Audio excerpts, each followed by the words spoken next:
Assalamu alaikum everyone. I hope you can hear me and you can see the screen. In today's lecture, we are going to study the types of meaning. One part of studying language is understanding the meaning of the words.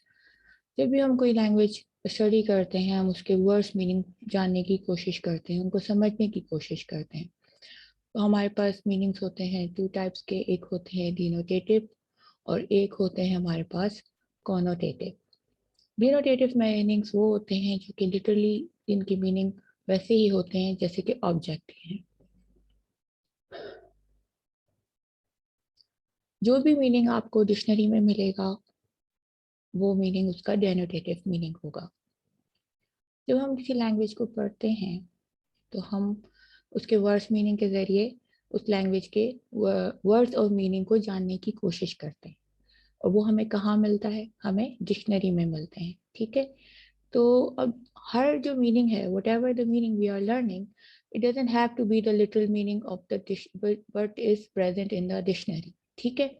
बहुत से meaning ऐसे होते हैं कि जिनके साथ conceptual meaning भी लगे हुए होते हैं. तो जो वो कंसेप्चुअल मीनिंग्स के साथ लगे हुए होते हैं या उसके और तरह के जो मीनिंग होते हैं जो कि कॉन्टेक्स्ट के जरिए उसके मीनिंग समझे जाते हैं, तो वो मीनिंग समा जाते हैं हमारे पास कॉनोटेटिव मीनिंग में. तो डिनोटेटिव और लॉजिकल मीनिंग जो है वो हमारा literal meaning of the word है. डिक्शनरी का जो मीनिंग हमारे पास आ रहा है उसका वर्ड है. ठीक है.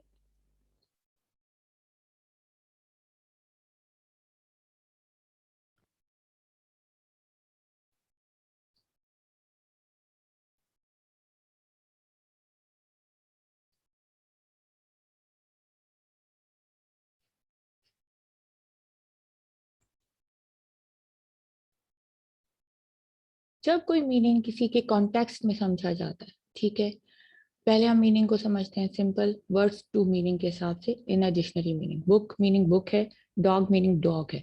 ठीक है. खत्म हो गया. डॉग माने जो कुत्ता का होता है वो हमें पता है. बुक के माने किताब का होता है, हमें पता है. सही. मूव जैसे हमारे पास एक मीनिंग आता है, वर्ड है जो कि वर्ब है. सही. जो वर्ब है उसका क्या मीनिंग है?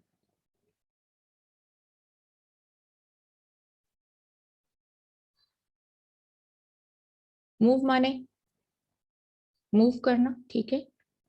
चलना. मूव माने आपके पास आ जाएगा पुश करना, उसको कैरी करना. ठीक है. उसके अलावा एक जगह से दूसरी जगह लेके जाना. ठीक है.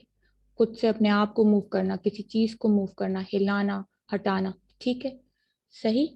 इसी तरह से हम किसी को कह देते हैं कि ही इज एन एंजल. ठीक है. तो क्या he is an angel, angel की डिक्शनरी मीनिंग क्या है? एक फरिश्ते के, जो कि एक चीज है जो हमने कभी देखी भी नहीं है. लेकिन हम अगर किसी को एंजल कह देते हैं तो इसका मतलब ये नहीं है कि हम उस शख्स को कह रहे हैं कि तुम एंजल हो. हम उसे ये कह रहे हैं कि उसके अंदर सिफात जो हैं, जिसके सिफात हैं, वो एक फरिश्ते जैसी हैं. ठीक. Understanding. Right 5 denotative words with their meanings. Dictionary में से आप कोई भी 5 मीनिंग्स और वर्ड्स जो हैं वो आप अपने हिसाब से लिख सकते हैं. इस वक्त ये आपके लिए थोड़ा सा छोटा सा एक्टिविटी हो जाएगी. Right. Please right it down.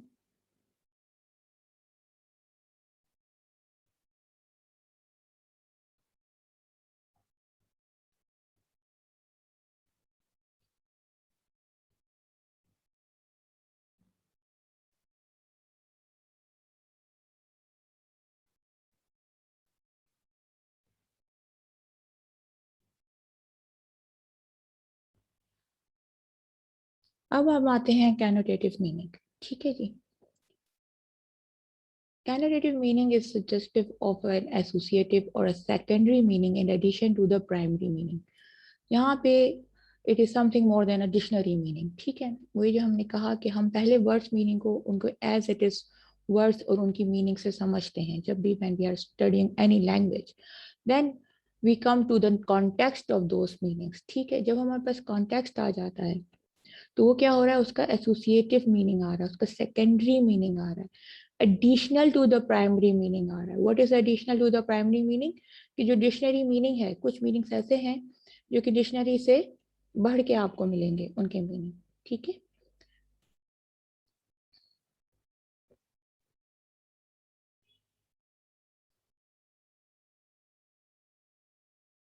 For example, अभी हमने एक एग्जाम्पल दिया था डॉग का। ठीक है। तो डॉग क्या है हमारे पास? जानवर, एन एनिमल। ठीक है, सही है। हम सिंपल डॉग को डॉग की तरह इस्तेमाल कर सकते हैं, लेकिन इन अगर हम किसी को डॉग बोल दें तो क्या ये अच्छी बात होगी? हम किसी को डॉग नहीं कह सकते। हालांकि अगर हम डॉग को देखते हैं तो डॉग एक बहुत ही अच्छा, प्यारा सा, लॉयल सा, वफादार सा जानवर है। ठीक है। लेकिन अगर हम किसी इंसान को डॉग कहेंगे तो उसका क्या मीनिंग आ रही है? अच्छी मीनिंग नहीं आ रही।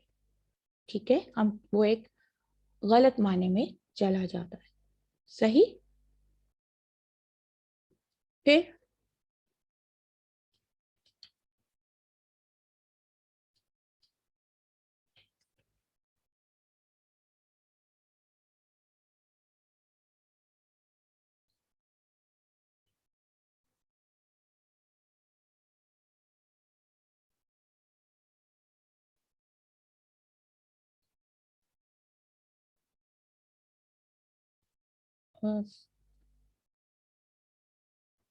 let's wait for few seconds for the azan.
So dog की मीनिंग जैसे हमने बताए थे अभी आपको कि वो सिंपल से जो है वो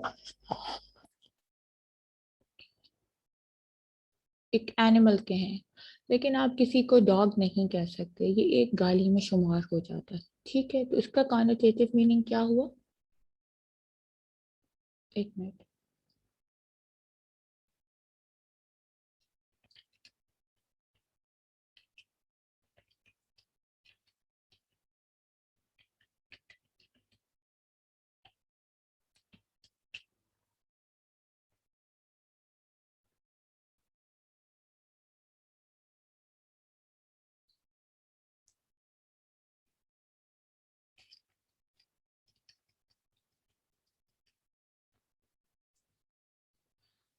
आप नहीं कह सकते क्योंकि जाहिर सी बात है कि अच्छे उसमें नहीं आता।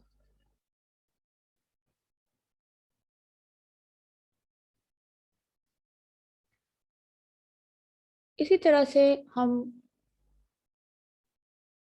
एक मिनट, थोड़ा जान हो रही है, थोड़े जान की तरफ जाते हैं।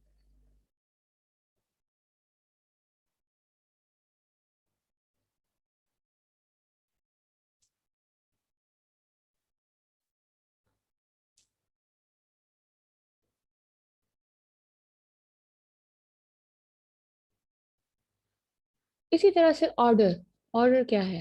ठीक है, इसके मायने क्या होते हैं? खुशबू के। तो मतलब खुशबू, बू को हम ऑर्डर कहते हैं। ठीक है, ऑर्डर। अब हम इसमें जब बात करते हैं तो इसमें एक कहलाता है अरोमा और एक कहलाता है स्टेंच। कोई आइडिया है कि अरोमा किसको कहेंगे और स्टेंच किसको कहेंगे? ठीक है, ऑर्डर माने बू के हो गए। ठीक है, खूबसूरत बू है, मतलब खुशगवार बू है, तो वो अरोमा हो जाएगी। ठीक है,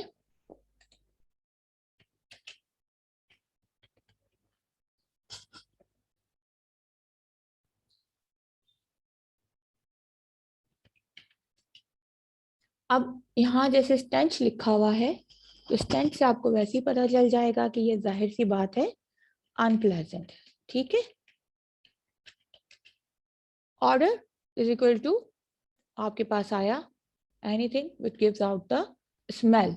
it can be a good smell, it can be a bad smell. ठीक है, अब अरोमा, खुशबू, अरोमा हम किसके साथ एसोसिएट करते हैं? अगर हम सोचें खुशबू, अरोमा, सबसे ज्यादा हमारा फेवरेट तरीन जो फूड आइटम है वो है बिरयानी। घर में दाखिल होते हैं, कोई बिरयानी पका रहा होता है, तो कितनी अच्छी खूबसूरत सी खुशबू आती है, तो हम उसको कहते हैं अरोमा। ठीक है, अभी हमारे पास आ रही हैं सर्दियाँ। ठीक है, जब हमारे पास सर्दियाँ आ रही हैं तो सर्दियों में हमारे पास क्या आ रहा है? कॉफी।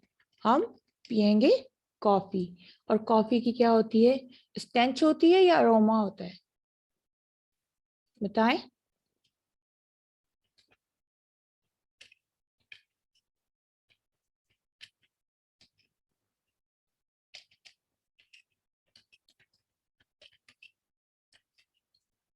अरोमा, सोचें। ठीक है, सही है। तो we have a one word, order. ठीक है, मतलब बू। सही। अरोमा के माने भी बू के हैं। ठीक है, स्टेंच के माने भी स्मेल के हैं, अरोमा के माने भी स्मेल के हैं, ऑर्डर के माने भी स्मेल के हैं। और ये तीनों जो है आपको डिक्शनरी वर्ड्स मिलेंगे डिनोटेटिव्स, लेकिन इनके कॉनोटेटिव मीनिंग्स डिफरेंट हो जाते हैं। हम नहीं कह सकते कि कॉफी जो है उसमें से स्टेंच आ रही है। ठीक है, वो खुशबू देता है, उसको सूंघ के आपको अच्छा ही फील होता है। ठीक है, बिरयानी की खुशबू स्टेंच उस वक्त करेगी जब वो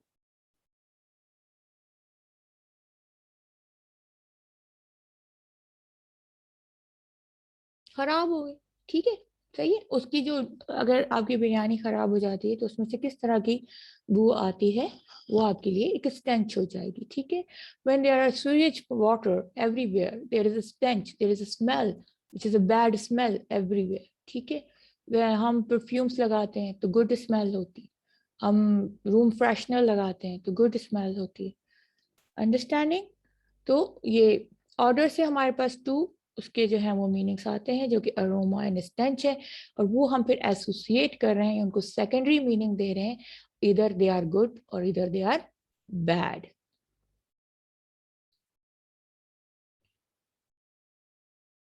इसी तरह से हमारे पास ऑर्डर ऑफ अ सिगार, ठीक है।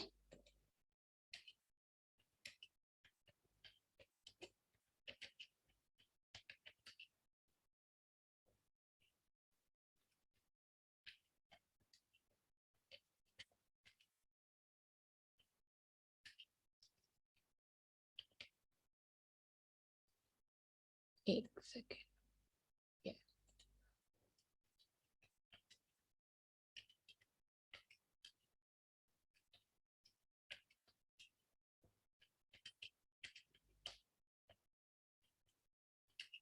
सिगरेट, ठीक है।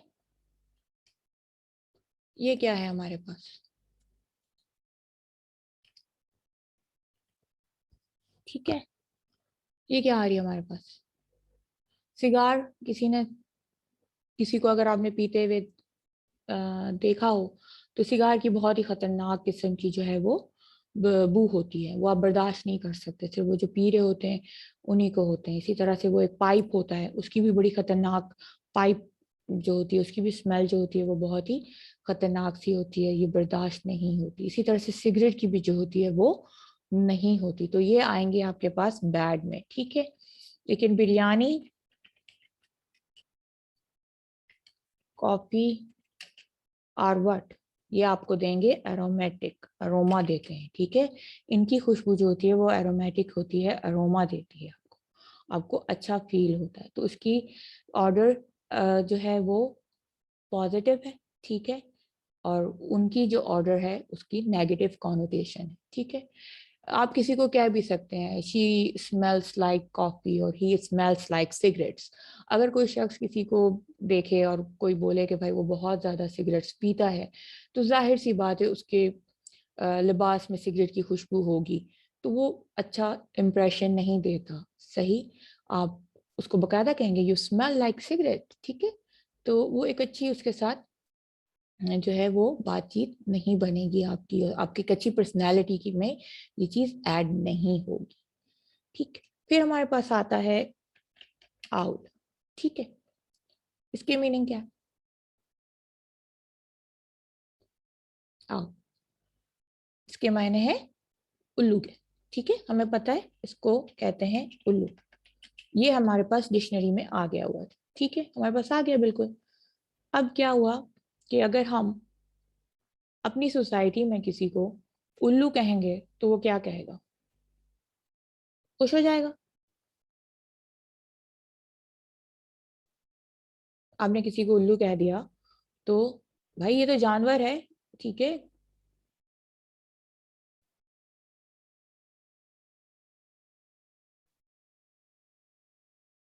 लेकिन आप किसी को कह नहीं सकते कि आप उल्लू हैं, क्योंकि उल्लू की मीनिंग बेवकूफ है। उसने हमें उल्लू बनाया, उसने हमें बेवकूफ बनाया। तो इसकी कैनोटेशन क्या आ रही है, कैनोटेटिव मीनिंग क्या आ रहे हैं, वैसे तो डिक्शनरी मीनिंग इसके उल्लू है, उल्लू की मीनिंग उल्लू है, आउल की मीनिंग आउल है।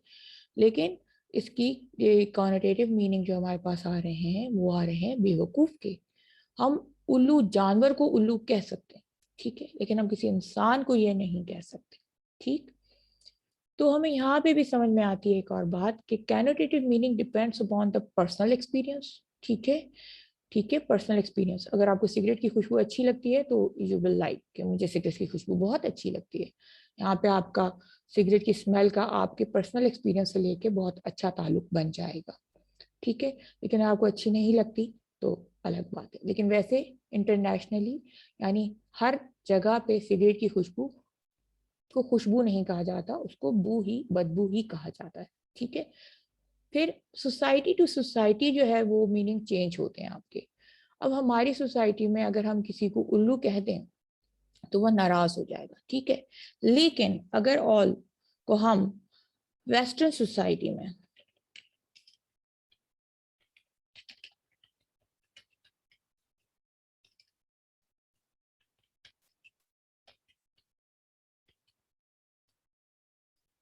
विटी या विजडम वाले बंदे को कहते हैं, ठीक है जी, विजडम। वेस्टर्न सोसाइटी में अगर आप किसी को ऑल कहते हैं तो इसका मतलब है कि वो उसके पास बहुत ज्यादा अक्ल है, ठीक है। वहां पे इसके जो कैनोटेटिव मीनिंग आते हैं वो अक्लमंद के आते हैं, ठीक है। तो अगर आपने वहां पे किसी को कह दिया कि तुम उल्लू हो, मतलब आउल हो, तो वो उसको अच्छा समझेगा। लेकिन अगर हम अपनी सोसाइटी में यहाँ पे बोलेंगे कि आप उल्लू हो, तो वो उसको नहीं अच्छा समझेगा।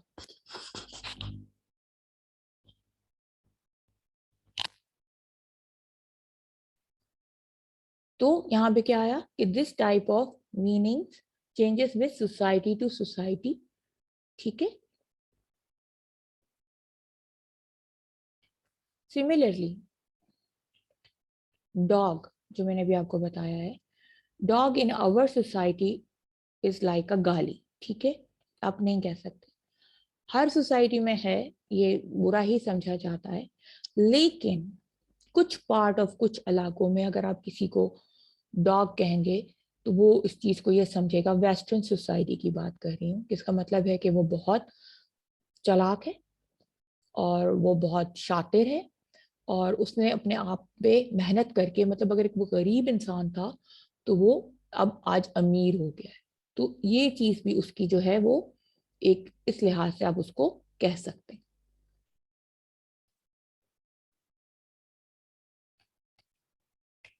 ठीक।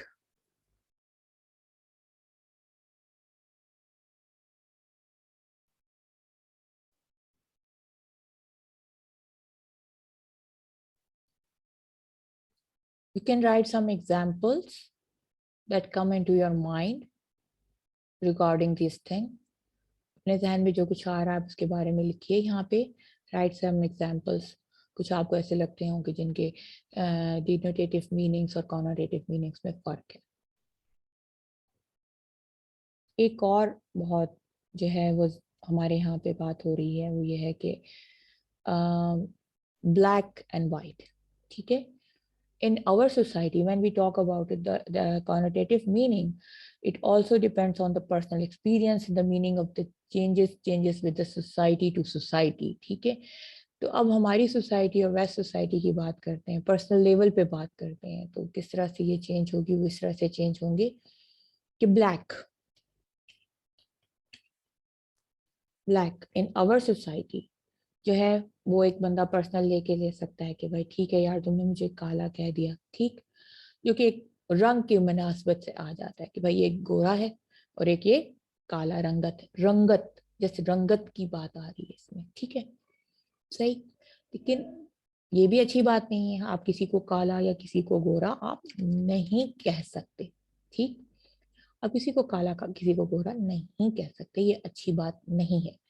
लेकिन हमारे यहाँ पे अगर हम अपनी सोसाइटी की बात करें, if we are talking about our society, the society we are living in, the black doesn't have that extreme connotation, negative the connotation, as you will going to say it in a western society. If you call someone black in western society, तो वहां पे ये बहुत ही ज्यादा बुरा लफ्ज समझा जाता है। जैसे आज हम देख रहे हैं कि ब्लैक लाइव्स मैटर कि वहां पे जद्दोजहद हो रही है, इसी तरीके से और बहुत सी बातें होती हैं। तो उनकी हिस्ट्री से भी इस चीज का ताल्लुक है, because we all know that how black peoples were treated throughout the history by their white people. तो ये है किस किस्म की उनके साथ ज्यादतियाँ हुई हैं, किस किस्म से उनके साथ मुख्तलिफ जो है वो नारवा सलूक जो है वो अख्तियार किया गया है, तो वो उस वाले ब्लैक सेंटिमेंट में आ जाता है। तो हम किसी को अब ब्लैक नहीं कह सकते, यहाँ पे भी नहीं कह सकते और बाहर भी नहीं कह सकते, क्योंकि ये ब्लैक रंगत सिर्फ रंगत पे नहीं आ रहा, ब्लैक कलर कलर में नहीं आ रहा, इसके साथ बहुत बड़ी हिस्ट्री, इसके साथ बहुत ज़्यादा जुल्म और इसके साथ बहुत ज़्यादा जो है वो तफरीक जो है वो अटैच्ड हो चुकी है।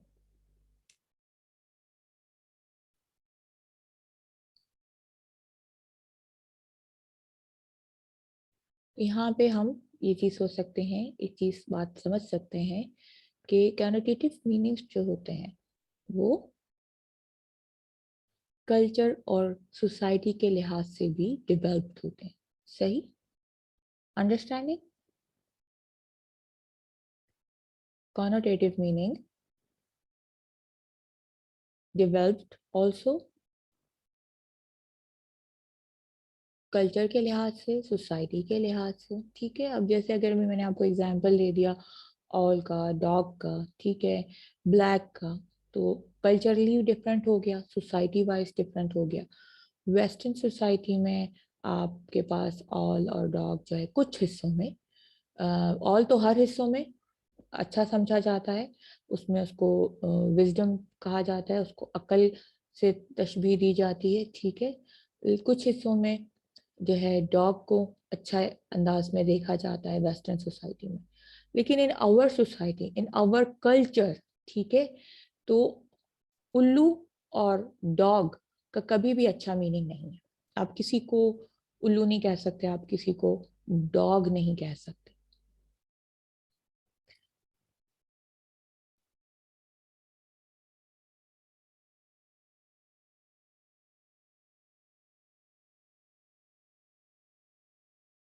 इसी तरह से अगर हम सोचें कि जैसे we are Muslim people and we wear hijab, तो हिजाब के हमारे यहाँ पे का मीनिंग जो है वो अल्लाह से रिलेटेड है। ठीक है, अल्लाह की खुशनुदी से है। लेकिन वेस्टर्न सोसाइटी में इसके कोई और मीनिंग। कल्चर और सोसाइटी लिहाज से मैंने एक और आपको अभी ही एग्जांपल दी थी, मैं रिपीट कर देती हूँ। वो है आपकी एग्जांपल ब्लैक। ठीक है, यहाँ भी black colour, simple black colour के हिसाब से हम अच्छा नहीं समझते, वरना इतनी फेयर एंड लवली यहाँ बिक रही होती। लेकिन इसका इतना वो ज़्यादा खतरनाक किस्म का हिस्टोरिकल पीछे से बैकग्राउंड नहीं है, जितना अगर आप किसी को वेस्टर्न सोसाइटी या कल्चर में जाके ब्लैक का वर्ड यूज करें या कह दें।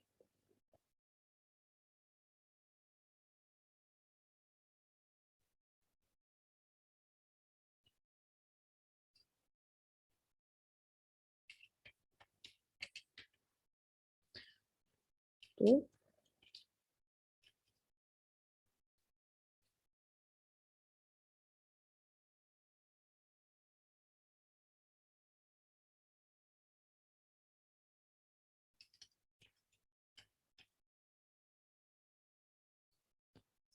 try to change the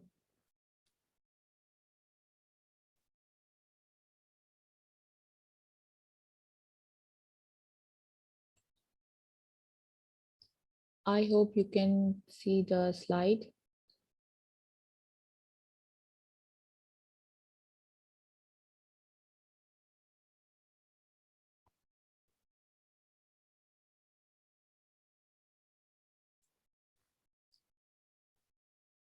because it giving me an error again and again।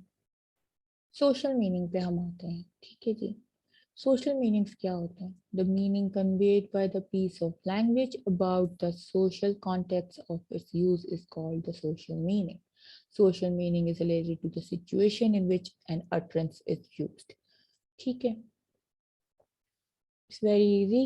ठीक है, सोशल मीनिंग जो है वो मीनिंग होते हैं जब हम सोशल कॉन्टेक्स्ट में जो है वो वर्ड्स हम यूज कर रहे हैं और उसी सोशली सिचुएशन और कॉन्टेक्चुअल सिचुएशन में किस तरह से हम वर्ड्स जो हैं वो यूज कर रहे हैं। ठीक है, तो here we have some examples. Example number 1, officially तौर पे हमारे पास एक वर्ड है हाउस। ठीक है, एक वर्ड है हाउस या रहना। ठीक है, तो उसको हम ऑफिशियली अंदाज में कैसे बोलेंगे? हम कहाँ रहते हैं, ऑफिशियल कॉन्टेक्स्ट में हम उसके लिए वर्ड यूज करेंगे डोमिसाइल। ठीक है, ऑफिशियल ऑफिशियल अंदाज में ऑफिशियल वर्क के लिए जब हम जाते हैं अपना डोमिसाइल और पीआरसी बनाने के लिए, तो हम क्या चीज़ बताते हैं कि हम यहाँ पे परमानेंट रेजिडेंट्स हैं या हम रह रहे हैं। रेजिडेंस का वर्ड जो है, ठीक है, रहने का वक्त जो है, जहाँ पे हमारा रहना है, ओढ़ना है, बछोना है, जहाँ हम जाके अपना एड्रेस दे रहे हैं। ठीक है, तो हम ये वर्ड है हमारे पास रेजिडेंस, जिसको हम हाउस है, रेजिडेंस है, उसको हम अगर ऑफिशियली बोलेंगे तो हम ऑफिशियल कॉन्टेक्स्ट में इसके लिए वर्ड यूज करेंगे डोमिसाइल।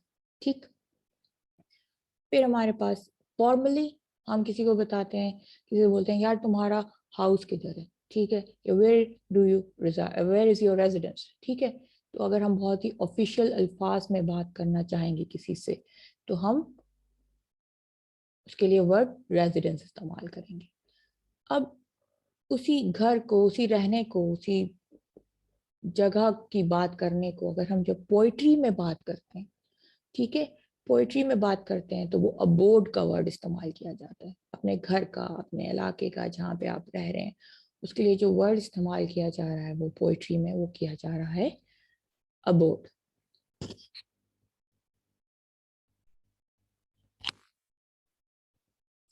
होम एंड हाउस, ठीक है, बेसिकली ये हाउस है, दिस इज हाउस, ठीक है। And this is the meaning that we were saying. Ordinarily, we are calling our house a house. ठीक है, house या home कहते हैं, ठीक है। उसी को जब हम ऑफिशियल कॉन्टेक्स्ट में बोलेंगे तो हम उसको डोमिसाइल कहेंगे, ठीक है। हम उसको फॉर्मल बोलेंगे तो हम रेजिडेंस बोलेंगे, फॉर्मल लैंग्वेज में जब हम बात करेंगे। और जब हम शेर व शायरी के अंदाज में बोलेंगे तो फिर हम अबोर्ड के अंदाज से कहेंगे, ठीक है। तो ये हमारी सोशल मीनिंग्स हो गई हैं इस अंदाज से। Then we also come to the second part of our social meaning. Utterance mean बोलना होता है, ठीक है।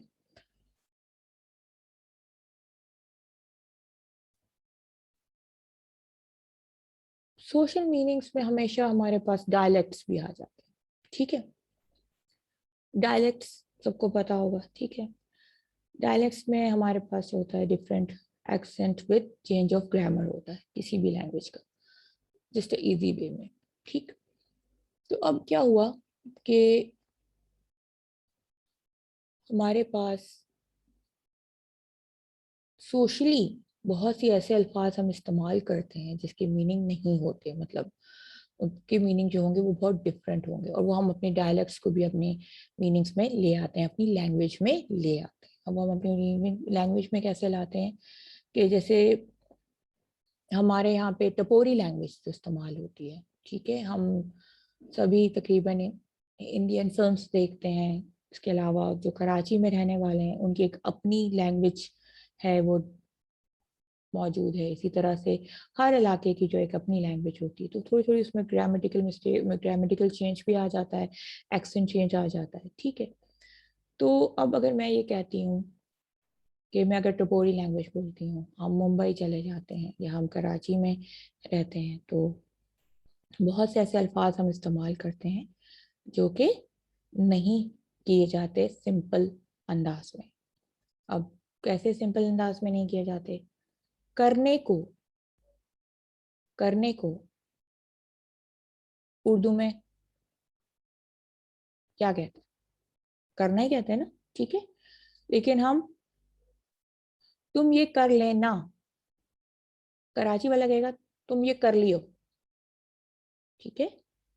उर्दू में जुमला है, सेंटेंस है, तुम ये कर लेना, ठीक। अब कराची वाले कहते हैं तुम ये कर लियो, पढ़ लियो, ठीक है, सोच लियो, ठीक है। इस तरह का क्या हुआ? ये भी तो सोशल मीनिंग है, ठीक है। सोशल मीनिंग हो गया ना, कर लेने की सोशल मीनिंग कर लियो हो गया, ठीक है। इसी तरह से अगर हम सराइकी में करना को बोलेंगे तो एक्चुअली पंजाबी में इसको डिफरेंट कहते हैं, लेकिन सराइकी और मियावाली वर्ड में कहते हैं इसको करेंदे, ठीक है।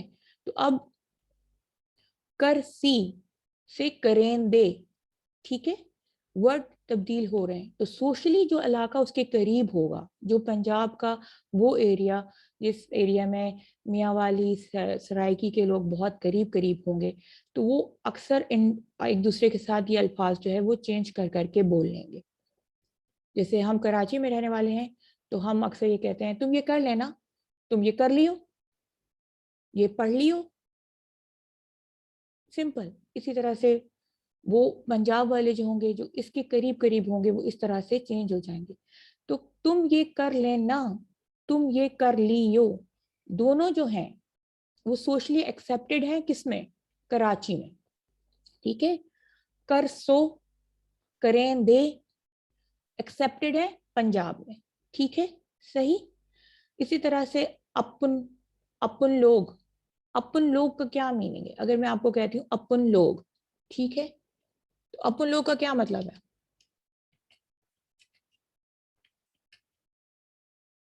अपन लोग,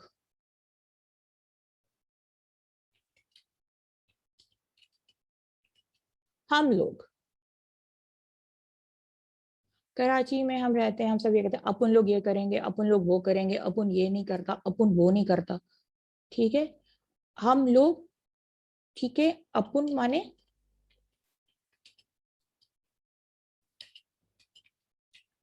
मैं, ठीक। तो ये टपोरी लैंग्वेज हो गई, कराची की लैंग्वेज हो गई, सही। तो इस तरह से हमने इसको एड्रेस कर लिया, समझ में आया? ये सोशल मीनिंग हो गई हमारे लिए।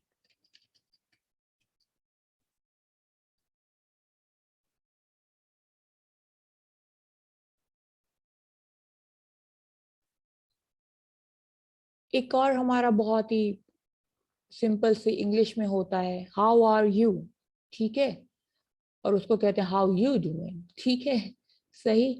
तो उसको आपने किस तरह से चेंज कर लिया? दोनों की मीनिंग सेम है, how are you, how you doing, meaning same है कि आप कैसे हैं, ठीक है। कहना अलग हो गया, डिफरेंट अंदाज से हो गया, ठीक। Can you write some social meanings that you can think of in your own language? Or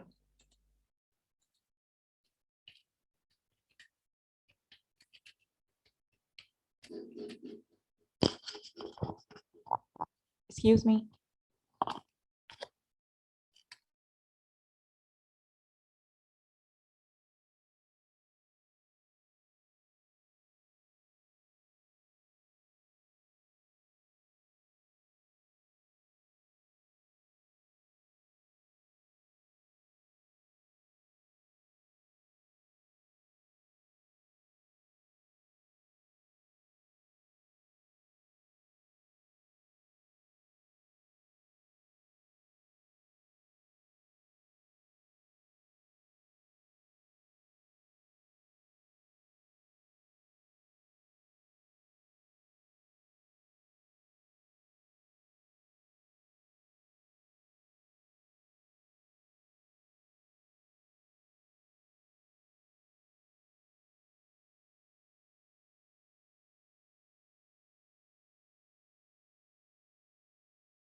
तो अब आपने जब ये चीज देखी,